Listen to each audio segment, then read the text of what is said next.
Hi, my name's Matt Young, owner of Healthy Temple Fitness Studio. Welcome to the first of a series of exercise analysis workshops. The movement we will look at today will be the barbell squat. And the purpose of today's seminar is to outline the common mistakes that people make when performing the barbell squat and why these mistakes should not be made. The squat is the single most effective exercise to help build, strengthen and develop the legs. There are many squat variations. There are Smith squats, front squats, free weight squats, the list goes on. They can be used in conjunction when training other body parts.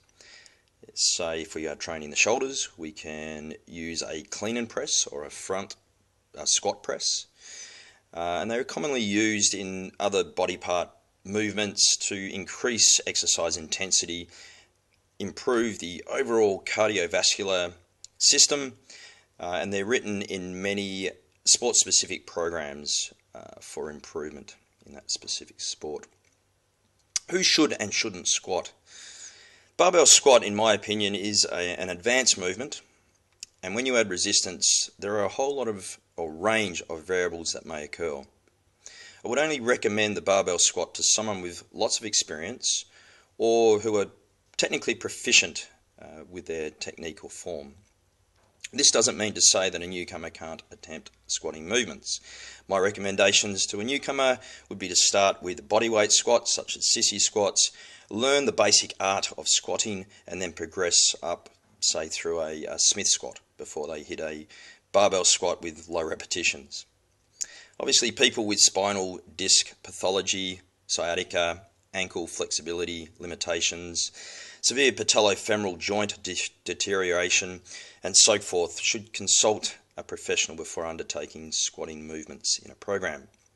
So basically a strong core base is required when you squat with low repetitions, which is why I would only recommend experienced lifters squat with heavy weight and low repetitions. The muscles involved in a squat. The primary muscles are the quadriceps, obviously. Secondary muscles, well, there are many. The squat is a global network of muscles that are required. So hamstrings, the muscles of the gluteal, the glutes, the muscles around the hips, the calves. You could look at all the paravertebral muscles that align the spine, right through to the trapezius or the traps which support the bar. Core, obviously the psoas and the transverse abdominis are used. So there are a whole range of muscles used when squatting. In the presentation, we will look at who should and shouldn't squat. We'll also look at the muscles involved in a squat. We'll then go on to a very simplified demonstration of correct squatting technique. We'll look at the equipment used and how to actually set this equipment up while squatting. Go into the main body of the presentation, which is the common mistakes that people make. There are about 10 or 12, and we'll outline those. Also look at correct spotting technique whilst squatting. We'll then look at the pathomechanical concerns at the lower limb while squatting. We'll also finish off with looking at the classic muscle imbalances whilst squatting. Right, now we're going to look at squatting, and it's just a very general overview of correct squatting technique. I'm going to undertake the squat now. Sheree is going to step in and quickly just give you a few pointers on what to look for. Okay, so Matt's going to place the bar on his back, not too high and not too low, so we don't want any pressure on the neck. He's going to step back, remaining in the squat rack area. First thing we do is position our feet correctly, so ensuring the weight's on our heels and our toes are facing forward. He's going to slightly drop his hips back, ensuring his knees don't exceed his big toe. Nice and deep, and really control rep speed. As Matt comes up, he doesn't lock his knees out at the top. Good. So he keeps his head up, his chest out and shoulders back.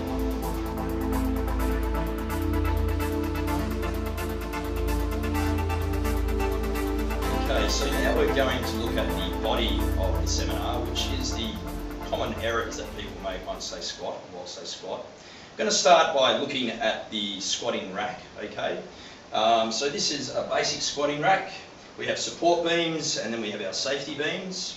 The first common mistake that most people make in a squat is by setting the racks usually too high, believe it or not. So good height, as Cherie said earlier on, should be just under that L7, just across the, kind of around that viewpoint there, Shez, that's it. So we just don't want it too high on the actual, on the neck, or excessively low. So Shez is going to demonstrate the common mistakes that could happen if the actual support beams are too high. What you'll find is when you're in a fatigued state, you'll find as you come up, the bar, when you're doing your set, sometimes slides down the back, and then what happens is we have to rotate the shoulders, put an excessive strain on the lumbar. There's also obviously twisting along the paravertebral muscles that align with the spine. The other thing they usually make is the side to side. So when they find that they can't get the weight in, they have to twist from side to side. Again, when you're fatigued, in a fatigued state, it's not a good thing to do. Walking backwards. And this is a common one, not a common one, it does happen where people actually walk the wrong direction from the squat rack. So basically you should always walk back at the start and then re-rack walking forward. So you can see Cherie does a few sets here. She's fatigued, she works. At the end, you actually don't have the same buoyancy or control trying to re-rack the weight, and it becomes a bit of a hazard and it's quite dangerous. You've got more chance of not making it to the racks than if you were actually walking forward. The next one's squatting outside the actual squat rack, and this is so common in the gym. You'll see people set everything up okay, and they step right out past the actual safety bars and start squatting. With obvious reasons why we don't do this. There's no support at all, so why even use a rack? Okay, so we'll put that one back. Now, as you can demonstrate, the next obvious one, support beams. Okay, so the safety beams, they're here to catch the weight should you fatigue at the bottom and can't get the weight up. So as Matt comes down, we're just half an inch down from his absolute deepest point. So should Matt not be able to go any further, he can just let the weight go and walk out safely.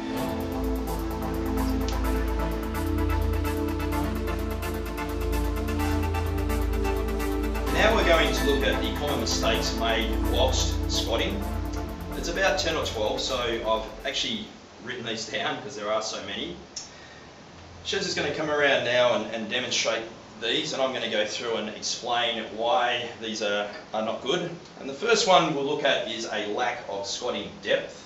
Okay, you'll find some people are biomechanically unable to actually squat with good depth, and good depth we generally say is hip parallel to the knee at the bottom. Okay, for everyone else there are pretty much no excuses. You need good squatting depth to activate the entire quad. Next one is excessive leaning forward while squatting. So it's basically anterior tilt of the pelvis. You'll see there's minimal knee flexion or extension and excessive femoral internal rotation. Okay, there's excessive load on the hamstrings, the hips, and the lumbar spine. Okay, due to the forward position of the actual weight. So if she squats again, you'll see all that weight pulls you forward. Weight tends to be along here, pretty much pulls everything forward. And the other thing it does is it underloads the quadriceps themselves. Next one is squatting with a straight back. This to me would be the worst thing you can possibly do. Okay, you can see I don't try too much there, Shez, but excessive posterior tilt of the pelvis. Okay, can cause chronic compression and overload of the lumbar discs. Obviously a lot of nerve impingement issues, disc protrusion, disc pathology, there's a whole heap of bad neural things that can go wrong. There's also patellofemoral joint overload, so the knees generally go forward when you squat with a straight back, and it puts excessive strain on the actual knee joint itself. So probably the worst thing, guys, that you can do when you squat. Next one, we'll just come out a little bit here, Shez. This is knees exceed the toes when you squat. Again, it overloads the patellofemoral joint and causes pathology of the entire knee structure. It also compresses the lumbar because the back is quite straight. It doesn't have that natural nice lordotic arch in the lower lumbar there. Next one, squatting through the toes instead of the heels. So again, you can see the excessive strain on the knees because they go, or at the bottom, they basically exceed the toes. So if we basically want to keep those knees at the bottom of a squat directly in line with the heels, okay? So yes, we want to make sure we always push through the heels when we squat, not through the toes. It also underloads the quads. Inconsistent rep speed, quite a common one. So you'll see there's a lack of fluency during the exercise. It can mean a number of things, but generally you don't have control of the weight at all times, especially on the negative or what they call the eccentric phase of the rep. Okay, if you drop on that, that tends to be a little bit dangerous in my books. So yeah, always control the weight, nice controlled movement and rep speed.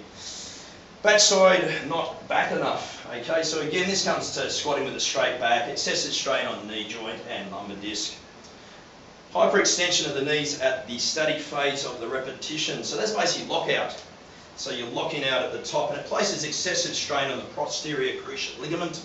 Okay, it transfers also, all the resistance gets transferred off the quads straight onto the joints. So we're pretty much taking away the resistance from our target muscle, which is the quad, and putting it on the joint. So not good. Holding breath while squatting. So again, if you're holding the breath, especially on the concentric phase or the positive, the upward phase of the repetition, you're actually getting a bit of a build-up of pressure, an overexertion headache as such. So exhale on the top part of the movement. Bum dips at the bottom. So at the bottom of the movement, you'll see that a lot. People squat down and their bum dips forward. Okay, a lot of trainees do this. Generally it's tightness in a lateral structure, like one of the hip rotators or the flexors or the extensors. Okay, ITB, so all we pretty much need to do is loosen that up and see how we go from there. Bum pushes out at the bottom. So yeah, at the bottom you'll see a lot of guys doing that. Generally that's a glute and hamstring thing. They're relying on the glutes and hamstring to get the weight up. It generally happens when you've got too much weight. Okay, so our advice would be to lighten the load and actually learn the techniques correctly. Thank you.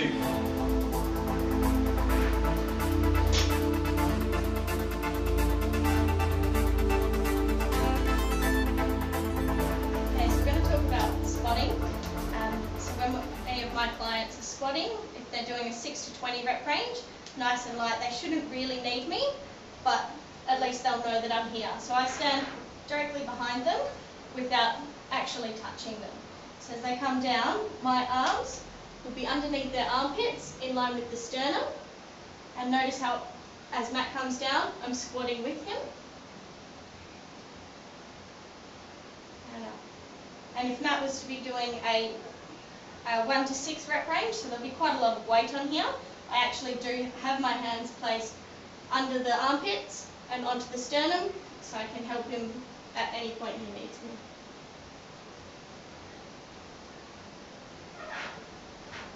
So rather than pulling Matt back when he's fatiguing, I keep his natural squatting line and just assist him up. And helping him rack the heavy weight up so he doesn't hurt his neck or back.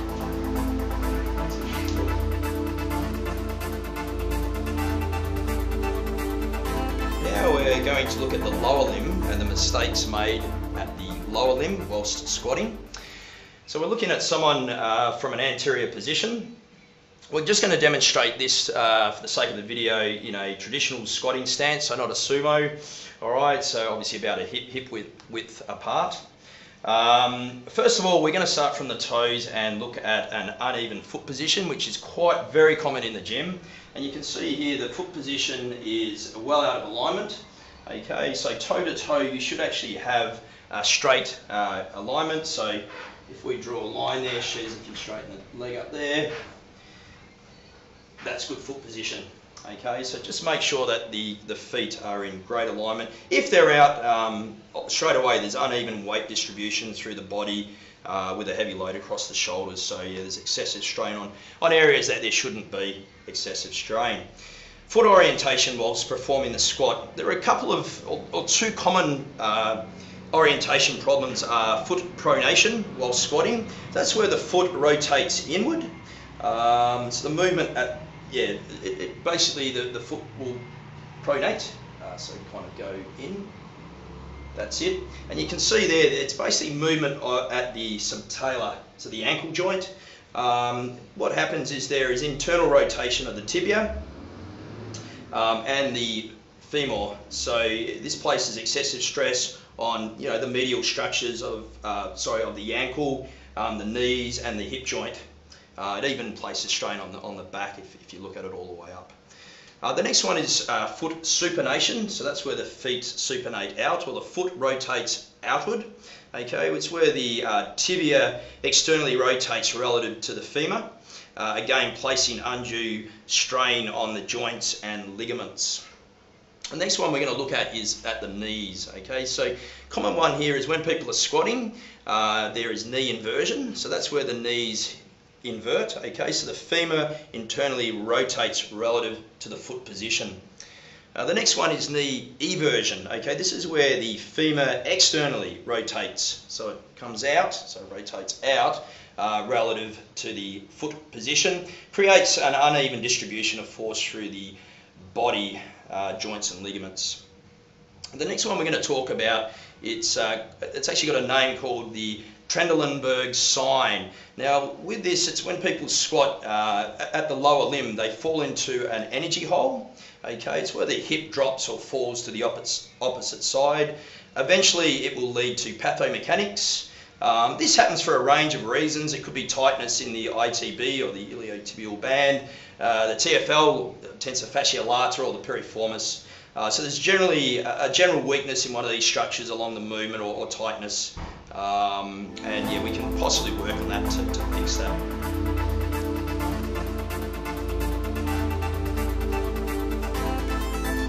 Okay, the next thing we're going to look at are common muscle imbalances at the lower limb. So we'll look at the knees first of all. So we'll look at muscles that dominate other muscles, and the first one at the knees is pretty much the vastus lateralis, which is this muscle here. It's actually a big dominator, and what it does is it actually tends to dominate over the vastus lateralis, which is the what they call the teardrop. No one has ever had a too strong a vastus medialis, and what generally happens is maltracting of the patella because this structure here is so dominant. So one of the things we can do is kind of strengthen this medial part. Also, I guess a dominator in the quads, or the legs themselves, the upper legs, is the hamstrings. The hamstrings tend to dominate the quads, unfortunately. So that's another thing we've got to be conscious of when we're performing legs or squatting. Look at the hips. Okay, so the common or classic muscle imbalances around the hip, again, I guess would be the hamstrings dominating glute max at hip extension. So pretty much when she squats, so she squats right down, you've got hip extension there.